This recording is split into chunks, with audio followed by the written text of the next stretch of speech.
So what we're going to look at is the true essence of rugby, effectively beating the person outside you. Now, looking at these two, obviously that's not going to be difficult. But the reality is, you're faced with these scenarios whenever you're playing, and take these to your clubs. This is a simple 2-on-2, and you'll see it all over the field whenever you're playing. Now, there's a few things to think about in a 2-on-2. If we just run forward and take them on 2-on-2, we end up being tackled and being tackled man on man. What you want to do in this scenario is you don't want to end up like that straight. So, a few coaching points for you. If you've got the ball and you've got a defender in front of you, think of him as irrelevant, nothing personal. Think of him as completely irrelevant. He does not exist. The only person you're trying to entertain is that defender outside or the defender inside. You can go either way.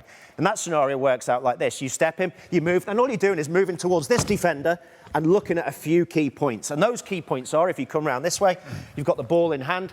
3 things to look at. First of all, look at his eyes. Beautiful. But if his eyes are on my eyes, he's not looking at the other guy outside me. Then look at his left shoulder, his outside shoulder. If his outside shoulder is turned in, he can't tackle that way. And finally, the most important thing, if you're ever defending, look at his heels. If his heels are on the floor, you can't defend. You're useless. Look at those 3 things. If one of them's in your position, in your favour, shift the ball to the outside.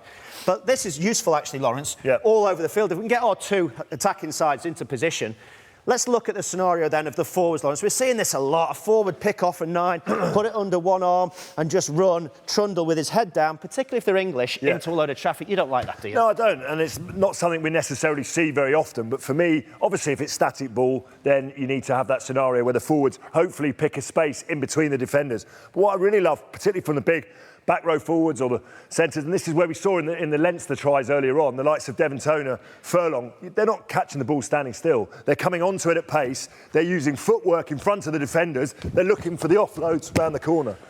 And there's no reason why the big forwards can't offset the defenders and make their life a little bit harder. So if you are a forward and you are at your club, you can work on that scenario. You can work on the simple 2-on-2s as a warm-up in the drill. You can work on forwards around the corner, and then you can take it a stage further. Because really the best place to defend is where there's more space.